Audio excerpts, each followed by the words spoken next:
Well, another month down. I can't believe it. That one went super fast. And I was thinking the other day about how I've actually almost been putting content on YouTube now for 6 months, which is crazy to me. It seems like we just started this whole thing, or I just started this whole thing anyway. And so it's really flipping me out that 6 months have already gone by. I feel like I'm still just had this idea one day to get some of my games played and put them on YouTube, and here we are 6 months later, and hey, people are watching the content, so thank you very much if you've tuned in at all over the last 6 months. And a happy 4th of July for all of my American viewers who are checking this video out.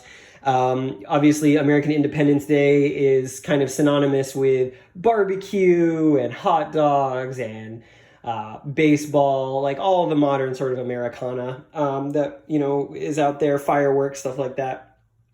And for those of you who are not from the U.S., specifically if you're from Great Britain, I kind of view it must be 4th of July must be kind of like an anti-holiday for you when your once loyal colonists threw off the shackles of oppression under a mad king, right? Or do we just kind of in Britain kind of go about our business on July 4th? I imagine it's probably more the latter. Well, with a new month starting here, I figured we would tie this one pretty tightly to the holiday, or at least the holiday for me, and look at another episode of Comics for Wargamers, some books that I've really wanted to do on this channel since I started this kind of whole segment idea, and we're going to do that. But before I get to that, the one thing I did want to show you, this is not a comic, this is actually a prose novel. But if you're not familiar with Arundel or Arundel, not quite sure how you pronounce that, it's a small town in Maine. Let me know in the comments if you've been there and know how to pronounce it. But this is by author Kenneth Roberts. It was originally printed in 1930, and this is a whole series that Kenneth Roberts wrote about sort of the early dawn of the United States. He's from Maine, so he has some ties there. And it's about these residents of Arundel or Arundel, Maine, and one of whom is really familiar with the area around sort of Falmouth and that area. And it's about how Benedict Arnold, a young Benedict Arnold, comes to command part of the Continental Army, and he needs a guide to take him to Quebec. And so this book is about, is a fictional account, although very based in history, of Benedict Arnold's disastrous march on Quebec City in 1775. And it's fantastic. I highly recommend this if you're looking for something to read, if you want some historical fiction, if you like the American Revolution, if you want sort of a deeper look at sort of what the personal stories could have looked like of this era, and Benedict Arnold's March on Quebec specifically, and just what a complete... I don't even know what the word is. Complete, just absolute disaster that mission and that march were. Then this is a great book. So I just wanted to throw that in there as a little mention. Highly recommended. There's 3 more. The second one takes place in the Saratoga campaign, which is pretty cool, and that's going to be relevant when I talk about this. And then there's 2 more, which I believe are both set in the War of 1812. So really good reading here. These should be pretty available. They're in paperback and whatnot. All right, with that out of the way, let's talk about Rebels by Brian Wood. This is his series that he did for Dark Horse Comics, as you can see here, about the birth of the United States. And in typical Brian Wood fashion, he kind of has some interesting and biting commentary about the state of the way America was formed, about the people involved, and he kind of examines the Revolutionary War and actually sort of this whole period from a bunch of different angles, which I found super fascinating. So I just wanted to take you through these books real quick and give you a sense of what they're about and some of the artwork inside, which is phenomenal. I mean, these covers are also super evocative, as you can see here. You got some Continentals and you got the red coats, or actually these might be Continentals as well, marching through the woods.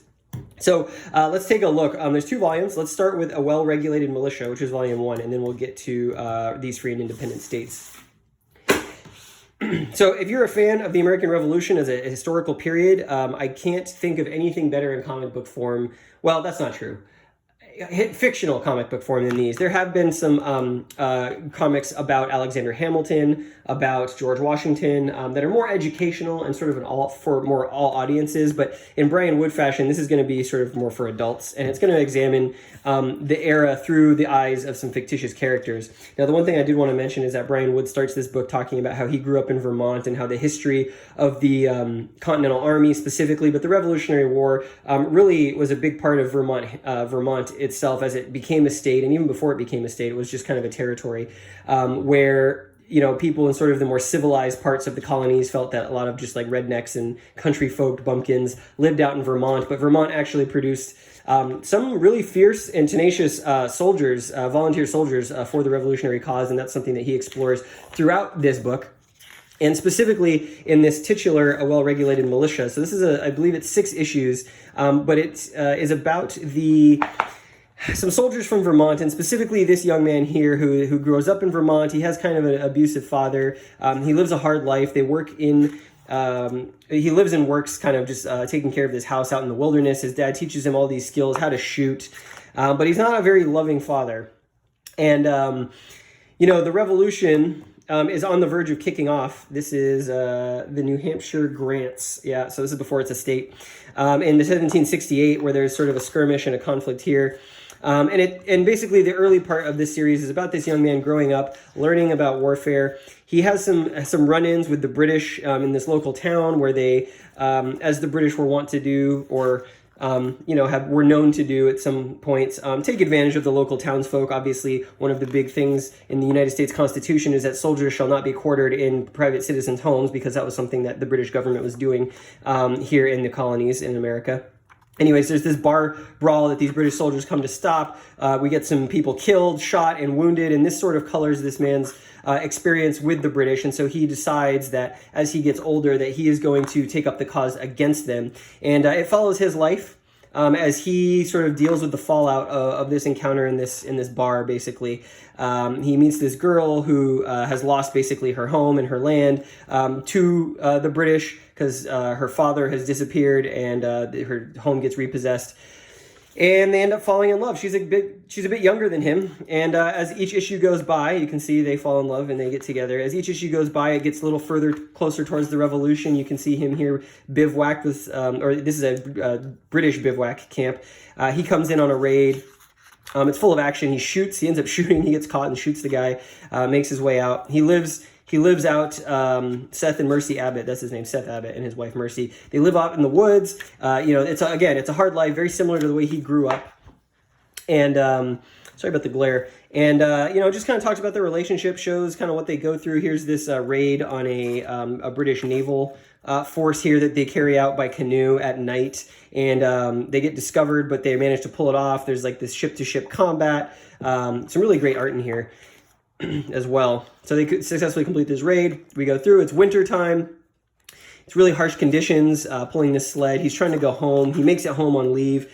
He finds out that his wife is pregnant, and he's been away all this time. And he starts to wrestle with the idea that like this war is basically taking from him all the years of his life, but he feels duty bound that he needs to be a part of it. He can't just give up. And he becomes part of the Green Mountain Boys, which were a famous, I don't know if it was a regiment or a division, but they were from Vermont, and they were from the Green Mountains area, which is where Brian Wood grew up. And so he makes it about them. And obviously conflict breaks out more widely. The Continental Army now fighting, here they are here, the Green Mountain Boys, fighting the Continentals regularly. There's this, and then he becomes part of the Knox expedition, and he's got to drag, here you can see here, upstate New York, he's got to drag this artillery that they have to deliver, and him and his partner are basically going through the wilderness trying to get this artillery delivered, and it's just really bad conditions. They have a mishap with the oxen, and he's got to finish it alone. And basically, it's just kind of like him talking about the pride he feels serving for this cause, but also lamenting the fact that he's not there for his son, who he doesn't really know. And he doesn't really know his wife either, because he has been gone for so long. And so it kind of looks at the toll that the war took on their relationship and their life. And then kind of at the end, it talks about some of his action in the Southern campaign and, it doesn't really have a happy ending or a sad ending for that matter. It's just kind of an open-ended ending. And I really like that it just kind of feels very realistic in terms of, the trajectory of these two people's lives and sort of how the war sort of affected both of them. So that's sort of the first half of this book, and that's the major part of it. It's a really good look at kind of like the personal journey that someone in the Revolution would have taken. This one here is definitely inspired by Molly Pitcher, who famously helped in a battle manning the artillery where the women needed to step in and help. This chronicles the second day of Saratoga, which if you've watched any of my Battles of the American Revolution videos, those were It would be volume 1, what this story is about. Just some great art in this book. A different artist does kind of every different arc in here. But as you can see, Second Battle of Saratoga, October 1777. This was famously where Burgoyne was defeated in one of the key battles that caused the French to join the American Revolution. And it's about this woman who is pressed into service at this battle, who has to get on the guns, the battery of guns, and help out. She takes a wound during the battle. And what I find really remarkable about this story is that it actually, after the battle and after the victory, it shows her, obviously you can see here, the effort that she's putting into, with the army to help. It actually flashes forward here to 1802, so well after the revolution is over. She's an older lady. She's been maimed in the war. Her husband is dead, and the U.S. government shows up to pay his pension to her, which she earns at half, right? She earns half of his pension now that he has passed away. And there's this question of, did she deserve more? Her husband puts her listed as someone who served directly in the conflict at Saratoga and in the war, and that she deserves a full pension for her service. And the U.S. government is sitting at her table and trying to come up with these excuses about why they shouldn't pay her that. And as you can see, she sort of stonily glares at them and shows them sort of the wounds that she suffered, manning these artillery batteries in 1777. And it's just a really kind of scathing critique of how that's applicable today, about how the U.S. government doesn't necessarily take care of its veterans all that well sometimes, and or often, as the case may be. And it's nothing new, right? This was going on. I mean, the U.S. basically had tons of debt that they needed to pay off at the end of the Revolutionary Wars. They were becoming a country, and unfortunately, it affected people. These people served and they didn't get their payment. I mean, that's part of the reason Benedict Arnold switched over to the British, because he wasn't getting the money that was owed to him, even though he was kind of a jerk. So just a really interesting look. This is not something that like a Revolutionary War conflict would necessarily tackle all the time, and I really appreciate that Brian Wood shows kind of the after effects of the war and the way that this woman was not fairly treated by the U.S. government.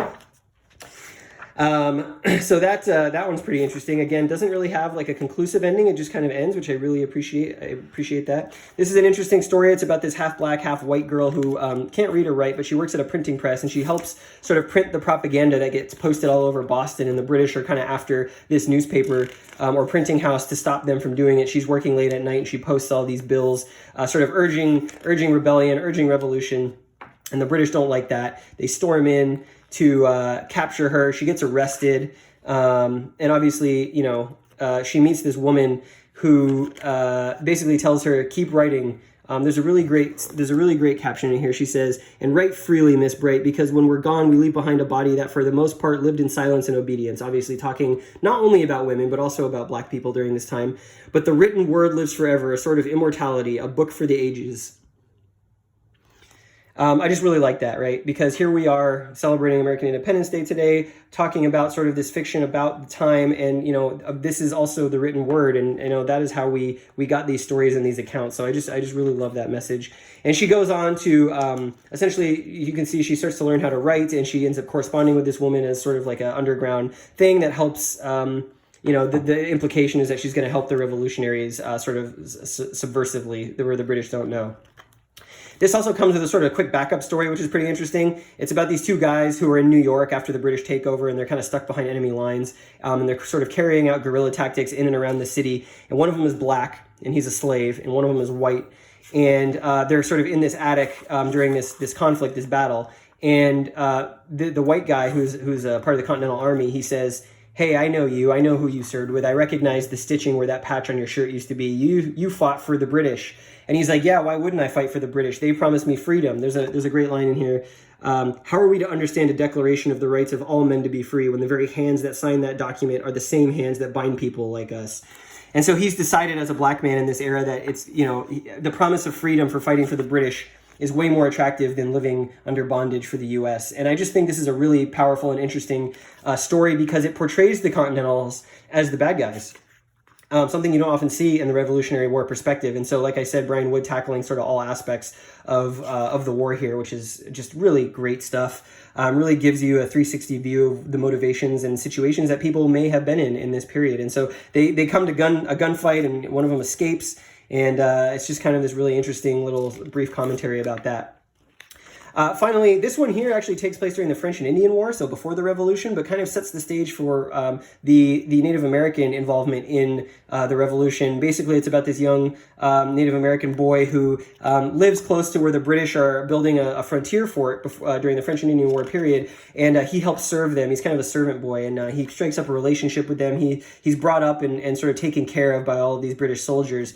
But when he gets older, he rediscovers his roots with his tribe, and at this point they are allied to the French, and so he's ordered to carry out this raid against this British fort. And he recognizes all the guys on the wall, and they recognize him, and they think he's friendly and come to say hi again after so many years. And it turns out, well, his motives are not quite so friendly, and so this Native American raiding party ends up sacking this fort, as you can see, and the British just get completely overrun. And there's this great scene at the end where one of the survivors of the raid is in the river trying to clean up and dress his wounds, and they confront each other, and he's like, "Why did you do this? Why did you betray us? We tried to take care of you." And he's got a really interesting answer that I'll let you find out for yourself if you decide to read this, but just very poignant, and again, talking about the Native American perspective during this period and what it meant to be Native American and stuck during the French and Indian War between two Western powers that didn't really care about them. So really great stuff. Really great stuff. And then this story here, which I really like, and it's basically a what-if story. It's, who was the guy who fired the first shot at the Boston Massacre? Who was that man, and why did he shoot? And if you're not familiar with the Boston Massacre, this is obviously before the Revolutionary War started, and one of its major precipitating events where some protesters/rioters in Boston confronted the British Army in the streets in winter, and there was a standoff. The British ordered them to go home. They didn't. And someone in the British Army fired and shot and started open fire basically on the crowd. And obviously a huge moment in American history, if you've ever studied that. But the idea of this story is, who was that guy who shot it? And it turns out there's this whole sort of interesting story here, obviously fictitious, about this guy being kind of a screw-up back in Britain. He was a criminal. He gets arrested, kind of a petty criminal. He gets arrested. He's basically, as penance, he's assigned to join the British Army, and he goes through basic. He can't shoot straight. He's just a crappy soldier, and they assigned him to the 29th Regiment of Foot, who gets assigned to the colonies. And hey, lo and behold, as destiny would have it, he is on the street during the Boston Massacre, and he's the one who accidentally pulls the trigger and fires. And then obviously it talks about the end of his life here, and he's sort of him reflecting on just what's gone on with him. He's in this field, he's wounded, he's being chased down during the Revolution by some Continental soldiers. Everyone around him is dead. And you can see Brian Wood's visual storytelling, no text, no words, just really dramatic kind of cinematographic pacing here. And he gets shot. He's looking through the smoke. He sees like all of his decisions up to this point have led to this moment. He had this romantic notion of, I'm going to serve the British crown. I'm going to serve the British crown. The whole end of this story ends with a very famous British Navy song, Rule Britannia, Britannia Rule the Waves. And he's kind of, his life is flashing before him as he gets essentially killed by this Continental soldier here at the very end. So just a fantastic book. There's also some nice bonus features in here. The making of, here's Brian Wood himself, some of the sketches of the characters. Just an awesome compilation of American Revolution stories in comic book format. And like I've said before, no one does historical fiction in graphic novel format better than Brian Wood. His pacing, the artists that he chooses to work with, really just amazing stuff here. And that brings us to the next book, which I will pull up and show you right now. All right, here we have book 2 of Rebels, These Free and Independent States, and the art in this one is even better than the first one, I have to say, and the stories are actually, I think, even more compelling. My favorite stories from this series are in this book. This first one is about this guy named John Abbott, who is a genius with ships and construction, and this actually takes place after the Revolutionary War, so it takes place during the sort of 1794 all the way up to the War of 1812, and it follows the life of this guy, John Abbott, who, like I said, is a genius with ships and construction, and he gets sort of, and this is a moment in American history, obviously, where the U.S. is trying to find its naval footing, right? They're a nation now, and they need a force at sea for a number of reasons, and so John Abbott gets kind of caught up in the building of America's first Navy. And it's about his life, and it follows his entire life, essentially. You can see here he's drawn up these designs for these ships, and the American government gets really interested in putting some of his designs to use. You can see here he gets invited to the shipyard. He ends up getting a job at the shipyard.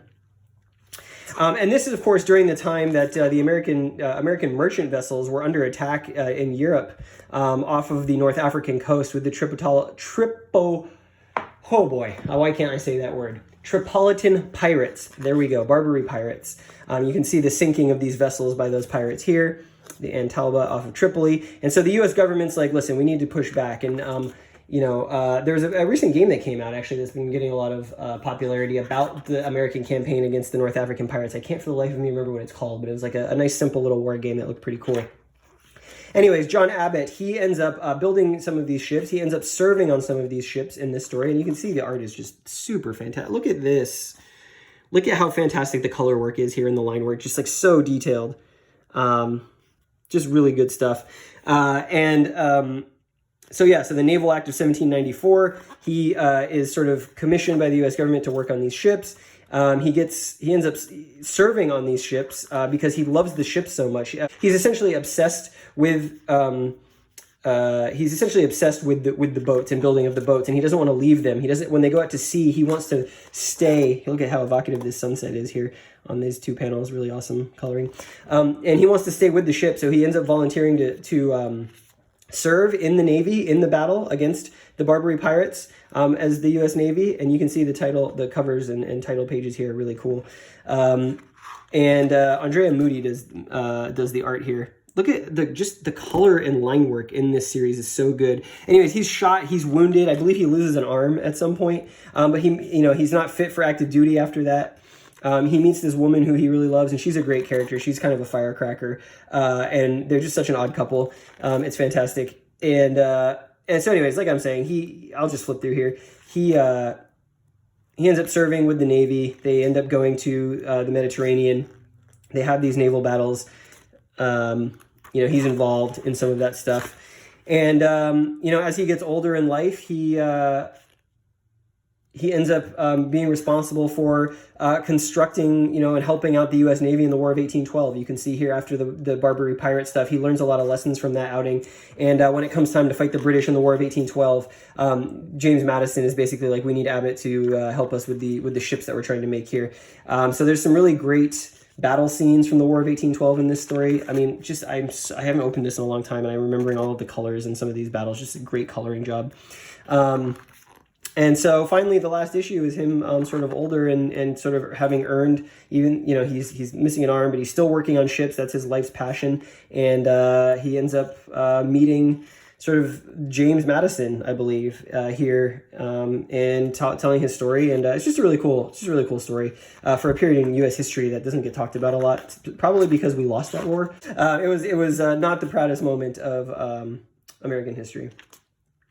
All right, so this one is, I forget what this one's called. This one is, I believe, this one's about George Washington, actually, a young George Washington in the provincial military during the French and Indian War, 1753. So this is early French and Indian War when it was still sort of light conflict. And it documents George Washington sort of taking a daring risk to assault this French fort and sort of the low-grade conflict between the two on the frontier lands.